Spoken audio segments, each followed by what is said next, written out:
Yo tout le monde, ici c'est Chris d'Iconic et on se retrouve pour une nouvelle vidéo. Alors oui, effectivement, je t'avais dit qu'on allait sortir cette vidéo sur Virgil Abloh.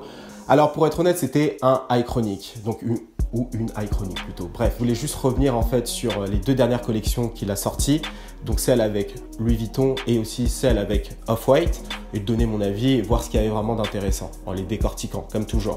Mais finalement, je me suis rendu compte qu'il y avait encore beaucoup de choses à dire sur Virgil Abloh, donc je me suis dit que c'était mieux de le basculer en LSD, comme prévu bien avant. Donc là, je suis en train d'écrire un LSD sur lui. Il sortira sûrement la semaine prochaine, ou peut-être après, mais bref, il y aura toujours des vidéos qui vont sortir, mais celle-ci est prévue très prochainement. D'ailleurs, pour ceux qui aiment mes vidéos mode, j'en ai rencontré quelques-uns qui me disaient d'ailleurs que j'en faisais un petit peu moins.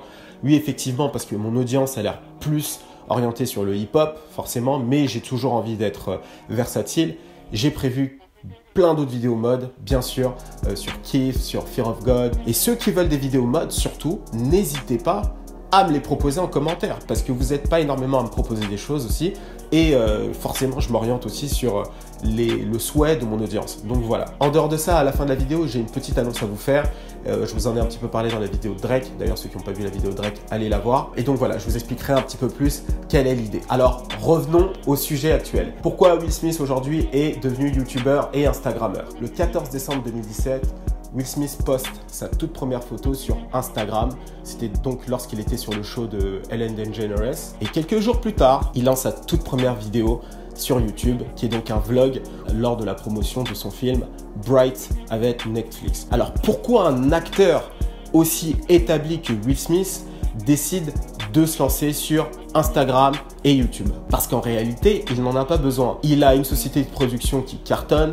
La plupart de ses films figurent au box-office, il cartonne à chaque fois. C'est l'un des acteurs les plus influents du monde. À une période même, c'était l'acteur le plus influent du monde.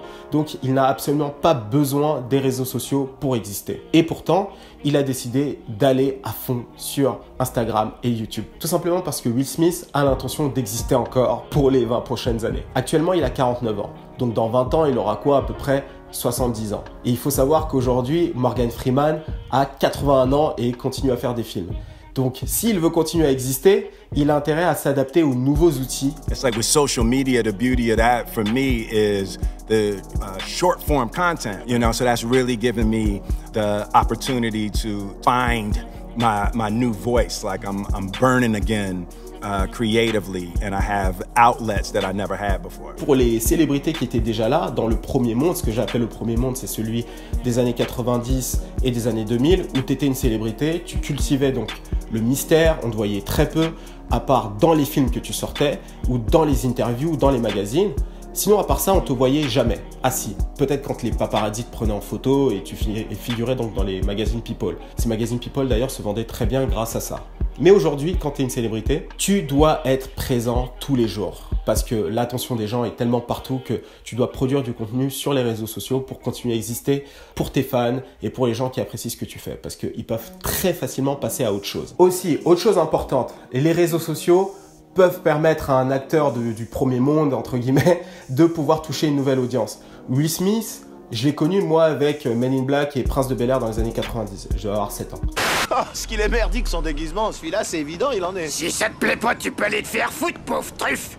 Mais pour les jeunes qui ont 20, 18, 17, même plus jeunes, et qui connaissent Will Smith, c'est par rapport au gros film qu'il a sorti au cinéma. Tu vois, ils le connaissent pas énormément. Et ces gens-là, ces jeunes-là, sont plutôt connectés à des youtubeurs, à des personnalités des réseaux sociaux. Pour eux, c'est ça leur Will Smith. Pour un jeune de 22, 23, King Bash, c'est un petit peu son Will Smith, entre guillemets, tu vois. Et donc, si Will Smith veut toucher ses nouveaux consommateurs, il a intérêt à utiliser des outils et des méthodes pour pouvoir les atteindre. D'où les vlogs, par exemple. Tu vois, les vlogs, il aurait pu faire des vidéos YouTube vraiment bien réalisées, avec énormément de budget, quoique ces vlogs sont très bien réalisés quand même. Mais il aurait pu faire des choses beaucoup plus complexes, scénarisées, et pourtant il n'a pas décidé de faire ça, il a décidé de partir sur un format qui est beaucoup plus spontané. D'ailleurs, on va y revenir sur la spontanéité, parce que ça aussi c'est un élément très important dans ce que Will Smith est en train de faire actuellement. Donc en plus de toucher de nouvelles personnes, quels sont les réels avantages pour Will Smith de faire des vidéos sur YouTube? Alors déjà, la spontanéité. Comme je te l'ai dit un peu plus tôt, quand tu étais une célébrité avant, il fallait être très carré, pas sortir de son personnage. Aujourd'hui, avec YouTube, tu peux beaucoup plus t'exprimer. Et donc pour Will Smith, c'est un excellent moyen de pouvoir faire redécouvrir aux gens qui le connaissent les différentes facettes de sa personnalité. Aussi, ça lui permet de mettre en avant tous ses talents. Parce que il montre que c'est un vrai comédien, c'est un rigolo, hein, tu vois, le mec il a 50 ans mais quand tu le vois faire, t'as l'impression qu'il a 20 ans, tu vois, des fois. Nylon cover 5 minutes. Whoa, we are too hot in the business.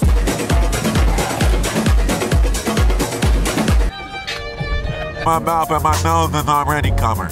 Et aussi qu'il est un excellent rappeur. Yes, 20 years of swag y'all just witnessed. Let me remind everybody who Will Smith is. Rappers make it rain.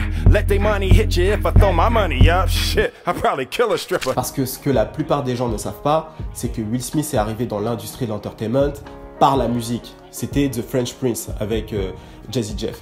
Donc voilà, il a percé comme ça et ensuite il s'est orienté vers le cinéma, l'acting, par The French Prince of Bel-Air. D'ailleurs, à cette période-là, il n'avait jamais pris de cours de cinéma. Mais bref, si tu es intéressé par un LSD dans l'avenir sur Will Smith, n'hésite pas à me le dire aussi en commentaire. Et donc aussi, sa chaîne YouTube lui permet de sauter sur toutes les dernières tendances, tu vois, des réseaux sociaux. Par exemple, récemment, c'était avec le Kiki Challenge. Kiki, do you love me? Are you riding? Say you never ever leave from beside me. Cause I want you and I need you. Et donc quand tu regardes la vidéo, tu as l'impression d'ailleurs que c'est hyper spontané, qu'il a fait ça comme ça, sur un coup de tête. Mais je pense que voilà, il a prévu le coup.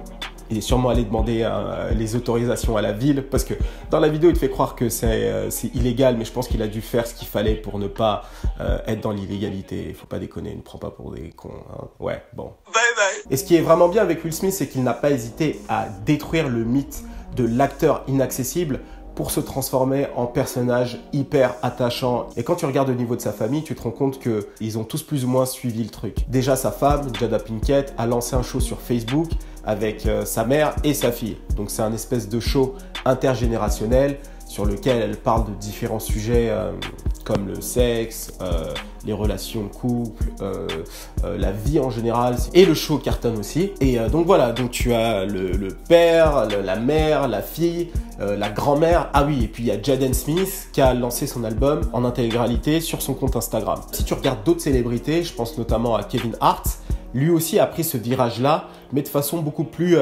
subtile, on va dire. Il a lancé une série de vidéos sur YouTube, pas sur un compte YouTube avec son nom, hein, Kevin Hart quelque chose, non. C'est sur LOL Network, qui est donc sa plateforme de contenu. Et cette plateforme en fait de contenu est spécialisée donc dans l'humour. Ça lui appartient. Il fait des séries de vidéos drôles. Et ce que tu remarques, c'est que ces célébrités-là en fait essaient d'assurer une multiprésence sur toutes les plateformes existantes. Alors YouTube, contenu gratuit et simple à réaliser. Netflix, contenu plus travaillé et qui est aussi exclusif à la plateforme. Amazon et YouTube Red font aussi la même chose. Et aussi une présence toujours au cinéma avec les blockbusters. Je pense qu'aujourd'hui, quand tu es un entertainer, tu as aussi beaucoup plus d'opportunités parce que tu peux démarrer directement sur Internet et faire des films spécialement pour donc, ces plateformes-là. C'est notamment le cas des King Bash, des Jake Paul, etc. qui créent des films directement pour ces plateformes qui viennent de se lancer. Les deux personnalités que j'ai citées là, pour moi, dans 15 ans, compteront parmi les personnalités les plus payées d'Hollywood. D'ailleurs, si tu es intéressé par un LSD sur les stars de Vine, il y a énormément de choses à dire là-dessus. Je pourrais te consacrer un épisode là-dessus facilement. Et donc, dis-le moi dans les commentaires. Mais voilà, je pense que les opportunités aujourd'hui, quand tu es comédien, entertainer, etc., se sont démultipliées. Donc, c'est moins inaccessible qu'avant. Voilà, c'est ce que je pense. Toi, donne-moi ton avis dans les commentaires. Dis-moi ce que tu penses de Will Smith, de son arrivée sur YouTube. Est-ce que tu aimes ce qu'il fait? Est-ce que tu trouves ça ridicule? Aussi, like la vidéo et partage-la. Ça me permet d'être plus vu, d'améliorer mon référencement, blablabla, blablabla, tu sais. Suis-moi aussi sur Instagram et Twitter. Il y en a certains qui n'aiment pas trop quand je fais ça, mais ça marche. Et enfin, cette annonce que j'avais à vous faire. Alors, je vous en ai un petit peu parlé sur la vidéo donc, de Drake. Je vous expliquais donc que j'avais une annonce à faire pour les entrepreneurs de ma communauté. Je vais vous dire un petit peu comment ça s'est dégoupillé. Il y a à peu près un an de ça, vous avez commencé à me contacter massivement pour des conseils, pour des avis business, pour toutes sortes de choses. Et c'était toujours pour des conseils pour pouvoir lancer son entreprise ou des choses comme ça.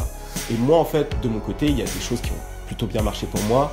Et j'ai été aussi, de mon côté, forcément, comme vous le savez, pour certains, été contacté par d'autres grosses structures, notamment BETC. Je me suis dit, en fait, depuis 3 ou 4 mois que j'allais donc créer une série de formations autour justement de l'entrepreneuriat et en particulier de l'entrepreneuriat lorsque tu n'as pas d'argent, parce que je pense que beaucoup de gens veulent lancer des choses et de façon un petit peu maladroite et n'ont pas l'air en fait de comprendre qu'il y avait aujourd'hui possibilité de récupérer de l'argent plus facilement qu'il y a 10 ans avec Internet, avec les bonnes méthodes, avec tout ça.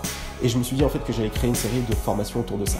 Alors, la première formation qui va sortir à ce sujet-là arrivera donc courant de la fin de l'année. Je ne vous donne pas encore le nom. Pour les plus intéressés, n'hésitez pas à venir en message privé sur Instagram pour me le demander.